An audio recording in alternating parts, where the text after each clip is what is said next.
कड़ाके की ठंड पड़ रही थी और सुबह के 7 बज रहे थे।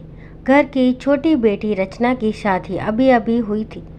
दुल्हन को विदा कर दिया गया था और सारे रिश्तेदार जैसे जहां जगह मिली वहीं पर पसर कर पड़े हुए थे। शादी की थकान थी, इसलिए कई लोगों के खर्राटों की आवाज भी जमकर आ रही थी। ऐसा लग रहा था कि खर्राटों का भी कंपटीशन चल रहा हो, जबकि घर की बुजुर्ग और रिश्तेदार महिलाएं रजाई में दुबकी दुबकी ही चाय की चुस्कियों के साथ आपस में बतिया रही थी, जिन्हें कल रात तक ठंड नहीं लग रही थी और बन ठन कर इधर उधर घूम रही थी। वो सारी लड़कियां रजाई में घुसी हुई थी। कोई देखकर पहचान नहीं सकता था कि रात को जो चमकते दमकते चेहरे थे वो ये ही लोग थे। और दूसरी तरफ घर की दोनों बहुएं करुणा और सावित्री दौड़ दौड़ कर फरमाइशें पूरी कर रही थी। किसी को चाय चाहिए था तो किसी को गर्म पानी। जो महाराज घर में काम के लिए रखा था वो तो 8 बजे तक आएगा। तब तक बहुओं की भाग भाग कर अच्छी खासी वर्जिश हो जाती। सबको चाय देने के बाद दोनों अभी रसोई में पहुंचकर चाय पीने बैठी ही थी कि पीछे पीछे सासू माँ शिमला जी भी कपकपाती हुई रसोई में आई और बोली, अरे तुम दोनों कहाँ चाय पीने बैठ गई? अभी तो कितना काम पड़ा है। अम्मा जी, बहुत जोरों की ठंड है, हाथ पैर कपकपा रहे हैं, तो सोचा पहले चाय पी लेते हैं, थोड़ी गर्माहट ही मिलेगी। अरे तुम दोनों कहाँ गर्माहट के चक्कर में बैठी हो? अभी कुछ रिश्तेदार रवाना होना शुरू कर देंगे, उससे पहले उनके लिए शगुन के लिफाफे और मिठाई का डिब्बा तैयार कर दो। और हाँ, याद रखना कोई कमी ना रहे। 3 तरह के डिब्बे तैयार कर लेना। पिछली बार की तरह गलती मत करना। मुझे लोगों की बात सुनने की आदत नहीं। 3 तरह के डिब्बों की बात सुनकर छोटी बहू सावित्री ने हैरान होकर पूछा, 3 तरह के डिब्बे मतलब? तू चुप कर छोटी बहू रिया, कुछ पता तो है नहीं? बड़ी बहू से पूछ लेना, उसने तुम्हारी शादी में भी काम किया था तो उसको अच्छे से पता है, बस लापरवाही ना करे तो। कहकर शिमला जी रसोई से बाहर निकली और जाकर रजाई में दुबक कर बैठ गई। सावित्री ने अपनी जेठानी करुणा की तरफ देखा तो वो बोली, अभी काम करेंगे ना तो पता चल जाएगा, परेशान क्यों हो रही है? चल पहले कोठियार में चलते हैं, वहीं 3 तरह के डब्बे रखे होंगे। करुणा के कहते ही उसके पीछे पीछे सावित्री भी चल दी। कोठियार में पहुंचकर वहां का ताला खोला और अंदर जाकर दरवाज़ा लगा लिया। देखा तो वहां एक तरफ 3 तरह के साइज़ के कुछ मिठाई के खाली डब्बे रखे हुए थे। करुणा ने सावित्री से कहा, अरे सावित्री, उधर दरी बिछा दे, तब तक मैं लड्डू की ट्रे और मठरी का बर्तन लेकर आती हूँ। जब तक सावित्री ने दरी बिछाई तब तक करुणा लड्डू और मठरी के बर्तन लेकर आई। सावित्री बड़े ही उत्साह के साथ करुणा के पास आकर बैठ गई और बोली, जीजी मुझे भी बताओ कैसे क्या करना है? अरे बताती हूँ, फिक्र मत कर, पहले 2-3 डब्बे पैक कर दो ताकि तुझे समझ भी आ जाए। सावित्री बड़ी गौर से करुणा को काम करते हुए देखने लगी। देखा तो करुणा ने तीनों साइज़ के एक एक डब्बे उठाए। सबसे बड़े डब्बे में से 10 लड्डू और गिनकर 10 मठरी रख दी। उससे छोटे डिब्बे में 5 लड्डू और 5 मठरी। वहीं सबसे छोटे डिब्बे में 2 लड्डू और गिनती की 2 मठरी रख दी। 3 डब्बों को तैयार कर देने के बाद करुणा सावित्री से बोली, समझ में आया क्या करना है? हाँ जीजी, ये तो समझ में आया कि क्या करना है, पर अभी तक ये समझ में नहीं आया कि ऐसा क्यों करना है। ये डब्बे तो हलवाई से कहकर भी तो पैक कराए जा सकते थे। अरे मेरी भोली देवरानी, हलवाई से कराए जा सकते हैं, पर थोड़ा सा पैसा बचाने के चक्कर में अम्मा जी कराती नहीं। हाँ, ये बात तो सही है, भला कौन बहू की सहूलियत देखता है।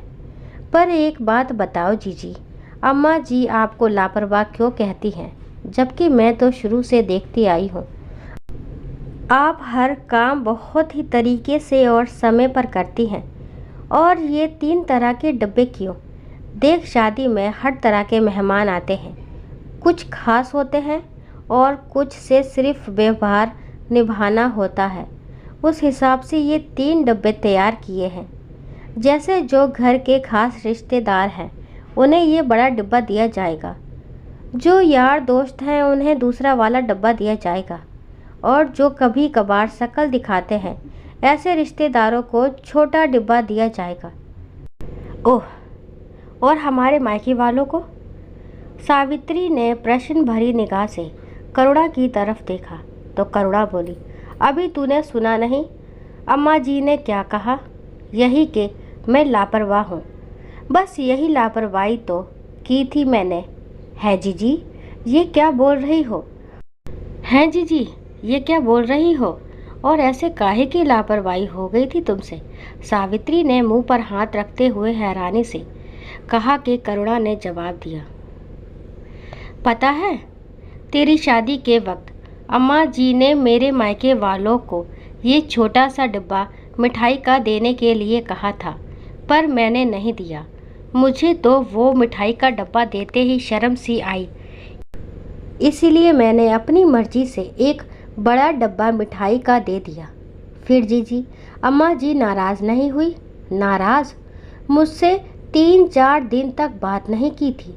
मुझे और मेरे घर वालों को खूब कोसे जा रही थी। पता नहीं ये ससुराल वाले बहू के मायके से आता हुआ बहुत अच्छा लगता है, पर मिठाई का डब्बा तक उन्हें देना इन लोगों को बहुत अखरता है। उन 3-4 दिनों में अम्मा जी बहुत ही जीना दुश्वार किए हुए थी। मुझे बहुत ही रोना आ रहा था। आखिर जब मैंने माफ़ी मांगी तब जाकर शांत हुई थी। घर में किसी ने अम्मा जी को कुछ नहीं कहा। कौन क्या कहता? अम्मा जी किसी के सामने थोड़ी ना कहती हैं, वो तो पीठ पीछे टोचती रहती हैं। सबके सामने अच्छी वाली बनी रहेंगी, लेकिन अकेले में 10 ताने सुनाती हैं। खैर छोड़ो इन सब बातों को, फटाफट मिठाई के डब्बे पैक कर, नहीं तो अभी अम्मा जी चिल्लाते हुए आ जाएंगी। दोनों बहुओं ने मिलकर सभी मिठाई के डब्बे तैयार कर दिए। अब धीरे धीरे सभी रिश्तेदारों को विदाई और मिठाई के डब्बे अम्मा जी खुद अपने हाथों से देकर विदा कर रही थी। क्योंकि ठंड बहुत ज़्यादा थी तो खुद तो पलंग पर बैठी बैठी विदाई दे रही थी, लेकिन विदाई और मिठाई के डब्बे देने के लिए सावित्री को खड़ा कर दिया था, क्योंकि बड़ी बहू पर से तो विश्वास उठ चुका था। अम्मा जी के मायके वालों के विदा होने के कुछ देर बाद करुणा के मायके से उसके दोनों छोटे भाई और भाभी विदा होने के लिए अम्मा जी से इजाज़त लेने आए, तो अम्मा जी ने सावित्री को छोटा डिब्बा मिठाई का देने के लिए इशारा किया। लेकिन ये क्या, सावित्री तो उस डब्बे की जगह एक बड़ा सा थैला उठाकर ले आई। अम्मा जी ने देखा उस थैले में 4 बड़े मिठाई के डिब्बे, दोनों भाई और भाभी के विदाई के कपड़े रखे हुए थे। इससे पहले अम्मा जी कुछ कहती, सावित्री ने नारियल निकाला और उस पर 51 रुपये रखकर करुणा को पकड़ाते हुए बोली, लो जीजी, अपने भाइयों को तिलक करके विदा करो। आपको अपने ससुराल के रीति रिवाज पता नहीं है क्या? अम्मा जी के साथ रहकर भी आप कुछ सीखी नहीं। आपने देखा नहीं अम्मा जी ने कैसे अपने मायके वालों को विदा किया है? आखिर हमारे ससुराल वालों की भी इज्जत है। अम्मा जी गुस्से से सावित्री को घूरे जा रही थी, पर अभी तो और रिश्तेदार बैठे थे, उनके आगे वो कुछ कह ना पाई। करुणा अभी भी हैरानी से सावित्री की तरफ देख रही थी और सावित्री थी कि खुद की पीठ थपथपाते हुए बोले जा रही थी, अम्मा जी आप फिक्र ना करो।